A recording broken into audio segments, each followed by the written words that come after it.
मुल्क भारत में स्मोक की खतरनाक सूरत हाल के बारे में जानने के लिए दिल्ली के सीनियर सहाफ़ी सिमरन कौर हमारे साथ मौजूद हैं। उनसे इस हवाले से मजीद बात करेंगे। सिमरन, बहुत शुक्रिया हमें शो में ज्वाइन करने के लिए। चाहेंगे हम आपसे ये कि आप हमें बताइएगा कि भारत के कौन से ऐसे इलाके हैं जहां पर फसलों की बाक़ियात जलाने का रुझान अभी सबसे ज़्यादा है और वहाँ की जो मकामी हुकूमतें हैं वो इस हवाले से क्या इक़दाम कर रही हैं?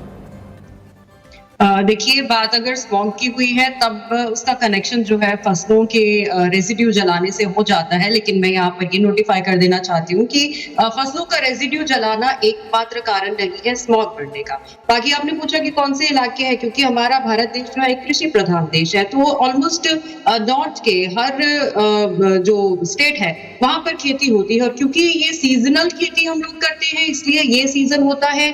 एक फसल निकाल के उसके रेजिड्यूज को खत्म करके दूसरी फसल की बिजाई का, जो अक्टूबर और नवंबर के आसपास होता है। इस वजह से फसल के रेजिड्यूज जो है वो कई किसान जलाते हैं। हालांकि बहुत सारे कोशिशें हमारी हुकूमत ऐसे कर रही है, स्टेट गवर्नमेंट्स कर रही है, सेंट्रल गवर्नमेंट्स कर रही है कि नए नए जो तरीके हैं उनको रेजिड्यू संभालने के वो मुहैया करवाए जाए। लेकिन पुराने तरीकों से जो किसान दूर दराज इंटीरियर गांव में रहते हैं वो अभी भी किसान पराली जलाते हैं, इस वजह से थोड़ा स्मॉग बढ़ता है। बाकी हरियाणा पंजाब हमारे जो है वो कृषि प्रधान क्षेत्र माने जाते हैं, इस वजह से वहां पर लोगों को समझाने की कोशिशें लगातार की जा रही है।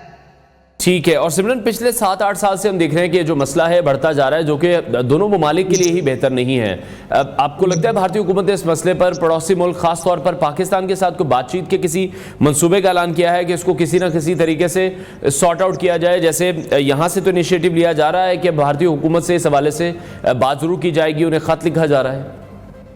जी, मुझे लगता है ये मैटर पहले अगर हम लोग अपने अपने देश पे कंट्रोल कर पाए कि जो रेजिड्यू है फसल का वो ना जलाया जाए। और जिस तरीके से जब मौसम चेंज होता है नवंबर में, हवा जो है वो थोड़ी भारी हो जाती है, नमी हवा में आ जाती है, इस वजह से स्मॉग पार्टिकल्स जो है वो हवा में कैद हो जाते हैं, सांस लेने में दिक्कत आती है। तो अगर हम पहले इन चीजों पर काम करें कि नवंबर दिसंबर अक्टूबर नवंबर के आसपास जो है वो कार्बन एमिशन में थोड़ी सी कमी लाई जाए, पराली जलाने से किसानों को जितना ज्यादा हो सके उतना ज्यादा रोका जाए, और ऐसे कुछ स्टेप्स अगर हम अपने अपने देशों में पहले उठाएं जिससे हम अपने देश का पॉल्यूशन स्मॉग थोड़ा कंट्रोल कर पाए, तब मुझे लगता है कि आपस में बैठ के बातचीत की जानी चाहिए। और क्योंकि एनवायरनमेंट जो है वो सबका साझा होता है और यकीनी तौर पर दोनों मुल्कों को आपस में बैठ के इसके बारे में कोई ना कोई हल तो निकालना चाहिए।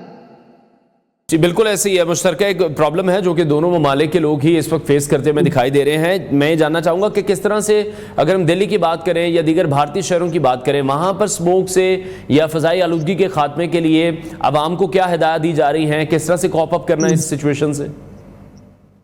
देखिए, हमारे यहाँ अक्टूबर जैसे स्टार्ट हो जाती है तो वाटर स्प्रिंकलर्स किए जाते हैं, क्योंकि दिल्ली सबसे ज्यादा पोल्यूटेड शहरों में इंडेक्स पर आया है। और इस बार तो अमृतसर ने भी रिकॉर्ड तोड़ दिया है, 270 AQI अमृतसर का पहुंचा है। तो वाटर स्प्रिंकलर्स लगातार हमारे यहाँ किए जाते हैं ताकि जो स्मॉग पार्टिकल्स हैं बैठ जाए और हवा जो है वो साफ हो जाए।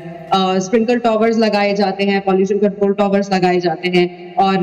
लोगों को हिदायत दी जाती है कि वो घरों में रहे। बाकी दिल्ली की अगर मैं खास तौर पर बात करूँ तो हमारे यहाँ ऑड इवन लागू कर दिया जाता है कि जो व्हीकल्स आप लेकर जाते हैं मार्केट में या बाहर कहीं अपने काम के लिए, ऑड इवन की तर्ज पर अपने व्हीकल्स लेके जाएं, जिससे जो कार्बन एमिशन है वो कम होगा और पॉल्यूशन उतना ही कम होगा। उसके बाद डीजल व्हीकल्स को हम लोग बहुत हद तक बैन कर देते हैं, वो भी पॉल्यूशन का एक बहुत बड़ा कारण बनते हैं। तो इस तरीके के कुछ ना कुछ स्टेप्स हमारे यहाँ उठाए जाते हैं। और रही बात पराली की, तो यकीनी तौर पर हर एक लेवल पर, चाहे वो सेंट्रल गवर्नमेंट हो, चाहे स्टेट गवर्नमेंट हो, और किसी भी स्टेट की गवर्नमेंट हो, किसानों को जा जाके उनके खेतों में जा जाके हिदायतें दे रही हैं कि आप हमारे पास आइए, हम आपको बताएंगे कि कैसे पराली का निस्तारण करना है, पर आप पराली को आग मत लगाइए। तो इस तरीके के सारे जो मेजरमेंट्स है वो हमारी हुकूमतों की तरफ से उठाए जा रहे हैं। खासतौर पे अगर बच्चों की बात करें तो अभी ऐसा कोई सर्कुलेशन नहीं आया कि बच्चों के स्कूल बंद कर दिए जाए, लेकिन डॉक्टर्स ने ये जरूर कहा है कि अभी कुछ दिनों तक जो लोग मॉर्निंग वॉक के लिए जाते हैं वो अपने घरों में रहे, जब तक कि एयर क्वालिटी इंडेक्स अभी थोड़ा बेहतर ना हो जाए। और अगर आपको बाहर जाना है और आपको लगता है सांस लेने में तकलीफ हो रही है तो मास्क का प्रयोग जो है वो। ठीक है। और दूसरी तरफ भारत में जिस तरह से फसलों की बाक़ियात जलाने के जो मुतबादिल इक़दाम हैं वो भी कोई हैं, और क्या हुकूमत या मकामी जो हुकाम हैं वो किसानों को किसी दूसरे तरीके की तरफ उन्हें राग़िब कर रहे हैं?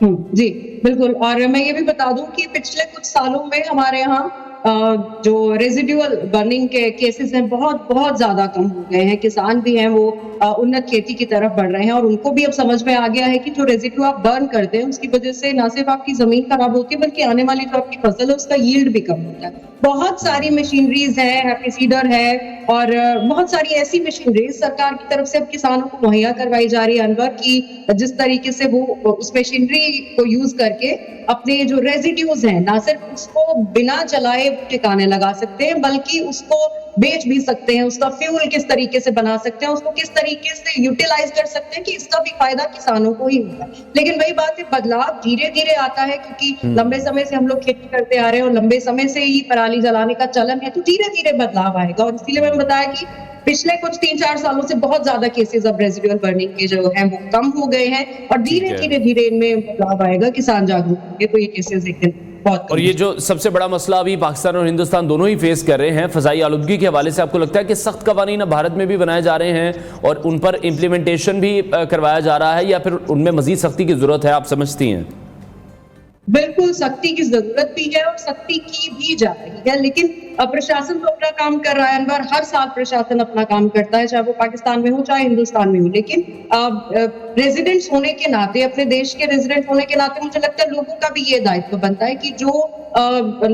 आदेश दिए जाते हैं गवर्नमेंट्स की तरफ से उसका पालन करें और जितना ज्यादा हो सके वो एनवायरनमेंट की सफाई के लिए या एयर पॉल्यूशन ना हो उसके लिए वो भी आगे बढ़ के योगदान दे। जैसे कि कई ड्राइव्स चलाई जानी चाहिए, कोई चलाई भी जा रही, एनजीओ चलाते हैं कि पेड़ लगाए जाए। मेन जो पॉल्यूशन बढ़ने का कारण यही है कि पिछले कुछ सालों में 10 या 20 सालों में हम देखें कि पेड़ जो है बहुत ज्यादा कट गए हैं, उस वजह से एयर प्योरीफाई नहीं होती, उस वजह से कार्बन एमिशन जो है वो बहुत ज्यादा हो गया है और इसी वजह से आज हम लोग इस एनवायरमेंट क्राइसिस को फेस कर रहे हैं। तो ऐसी मुहिम भी चलाने की जरूरत है जहां पॉल्यूशन को आप कंट्रोल करने के लिए मेजरमेंट्स ले रहे हैं, वहीं आप लोगों को ये भी जागरूक करना होगा कि एनवायरमेंट कितना ज्यादा इंपॉर्टेंट है, ग्रीनरी पेड़ कितने ज्यादा इंपॉर्टेंट है हमारे लिए और इसके लिए जरूर ड्राइव चलाई जानी चाहिए। ठीक है। और दूसरी तरफ जिस तरह से फ़ज़ाई आलूदगी बढ़ती चली जा रही है, सेहत के मसाइल भी हम देख रहे हैं कि वो सामने आ रहे हैं, पाकिस्तान में भी हैं,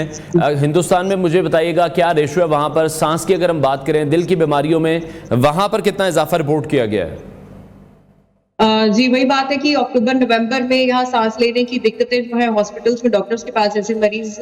बढ़ने लग जाते हैं क्योंकि ये एक सीजनल दिक्कत मानी जाती है जिस दौरान हवा मोटी हो जाती है, भारी हो जाती है तो सांस लेने में दिक्कत आती है। इस वजह से